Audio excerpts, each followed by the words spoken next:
1880s, when Karl Marx was obviously sick with, his about to die illness, etc., the London Times went and interviewed him. They didn't agree with his politics, but he was a well-known figure in world politics by that time. And they asked him, well, Mr. Marx, what's going to happen?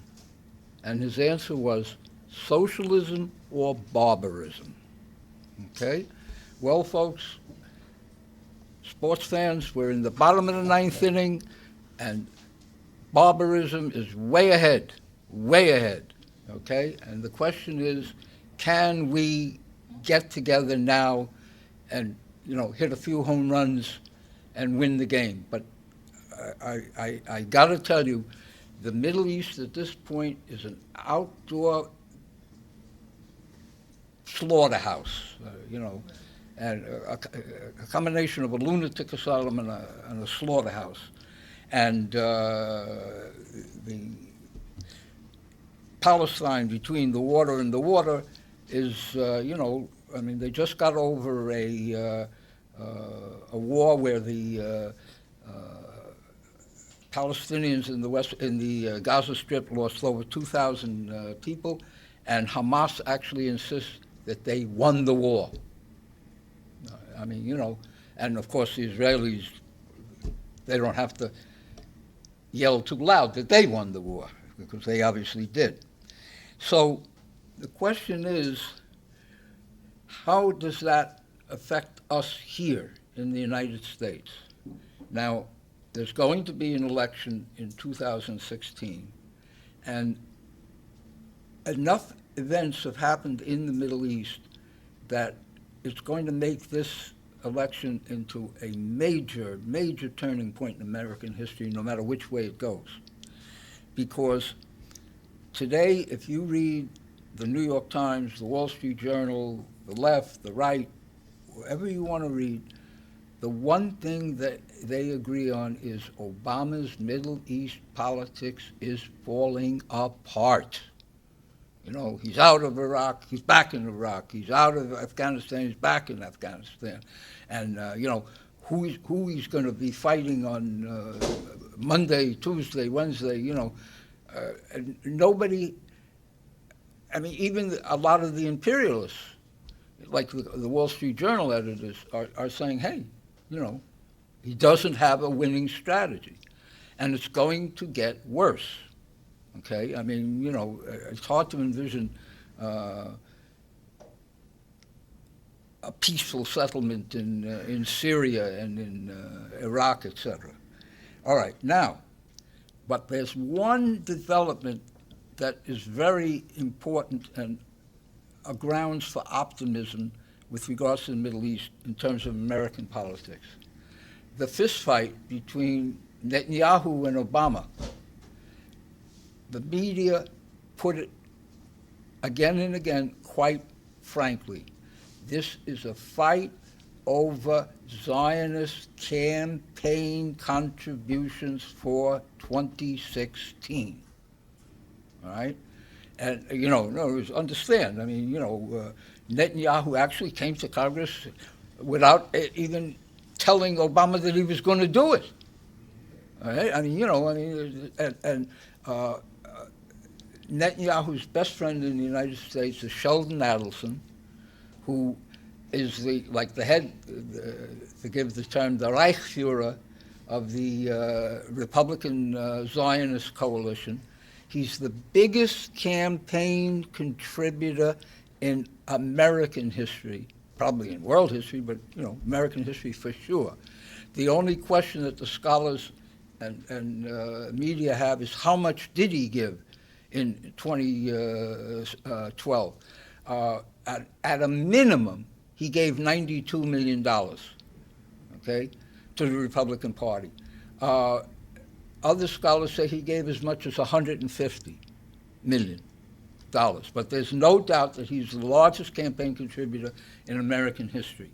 And a lot of the media, particularly like the New York Times, which is pro-Democratic Party, they had to say something about Adelson, and that began to open up the whole discussion of campaign contributions.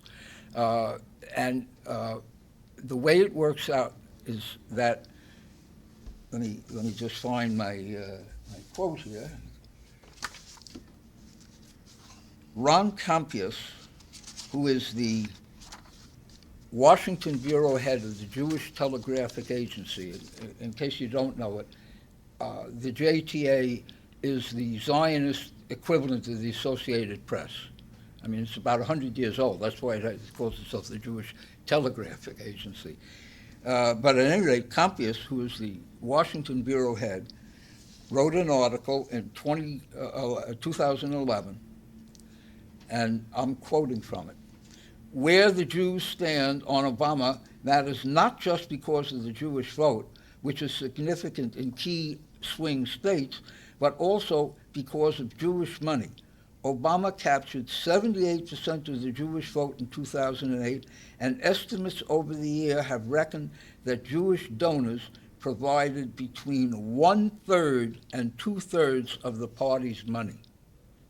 Okay, now, I quote this because nobody's arguing with him over it. He doesn't give you an exact percentage, it's somewhere between 33% and 66%, because it's impossible to actually put together that exact, the exact number. Number one, because many of these guys, Jews give money, but they don't say, "Hey, I'm a Jew. Here's some money from a Jew," and also now you got all this secret PAC money. Legally secret PAC. They don't have to report who's giving to them, and on like that. But his statistic is discussed now by the media, and of course the Adelson thing. You can't believe how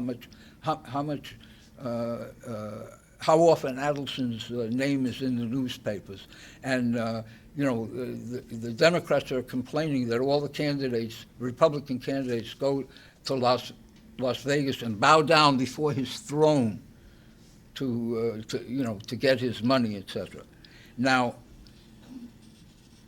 at the same time that the Republicans are trying to lure away Zionist campaign contributions from the Democrats,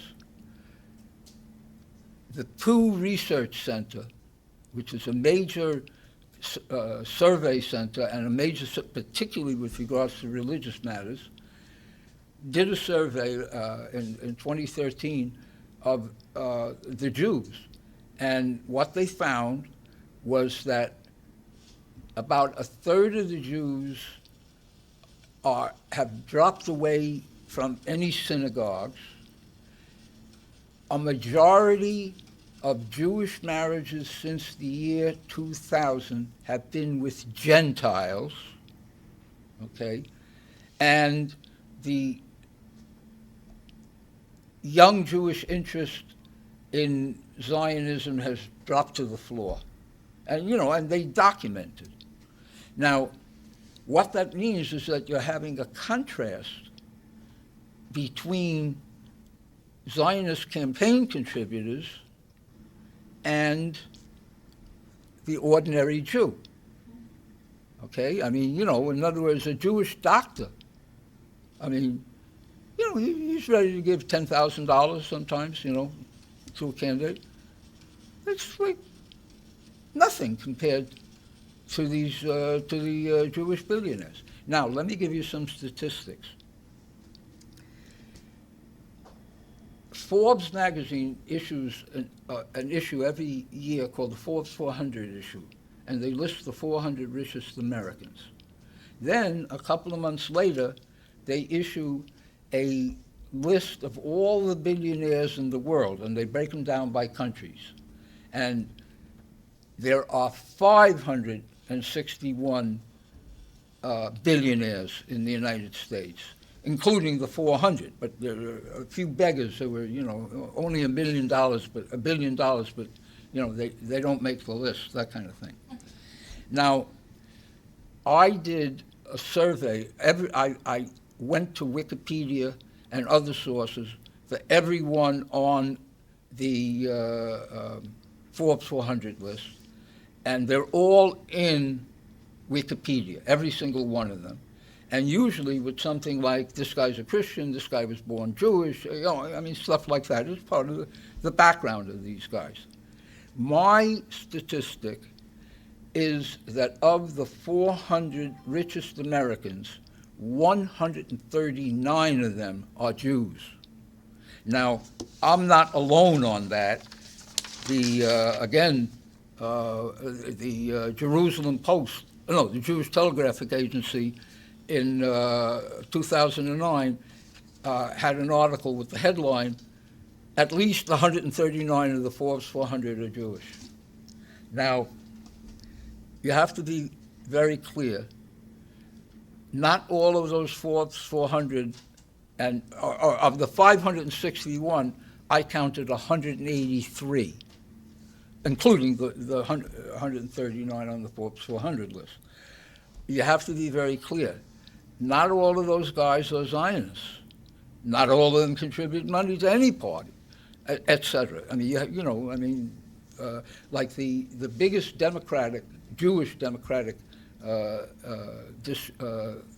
donor is this guy Tom Steyer, Steyer.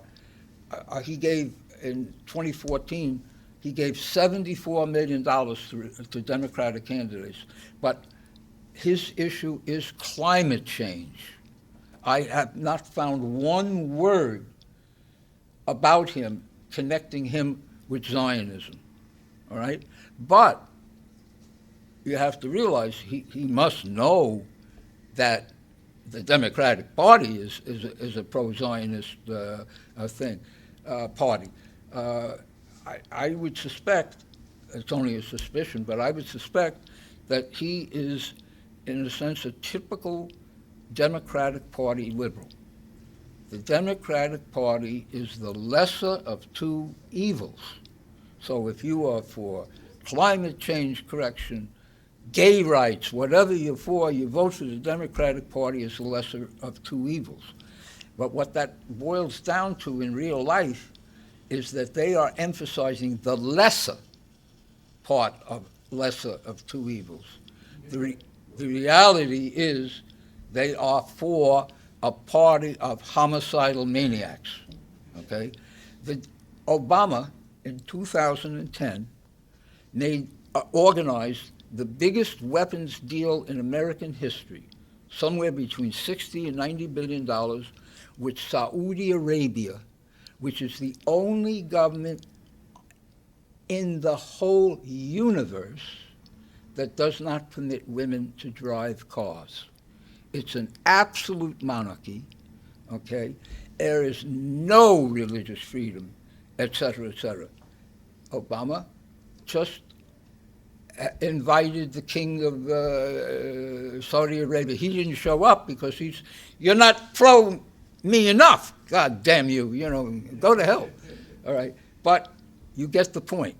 In other words, these lesser of two evil Democrats are voted for. I mean, the intellectuals who know a fact or two, God forbid,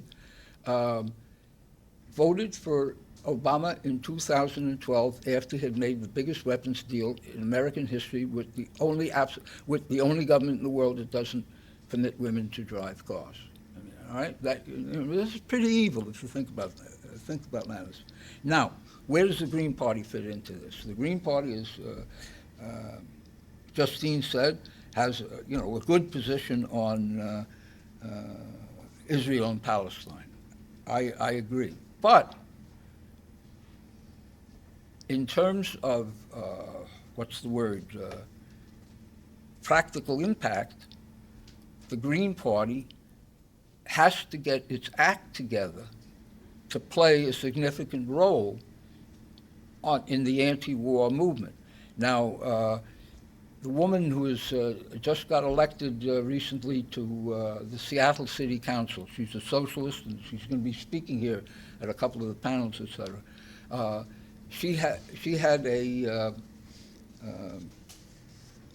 she had made a statement recently. The Green Party is doing a lot of good work, but it's not organizing.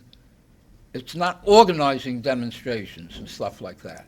Okay, and she said, look, to be a serious left party, you got to do that, and I completely agree with her on that. I mean, the Green Party has to become a quote revolutionary party, more than just an electoral party.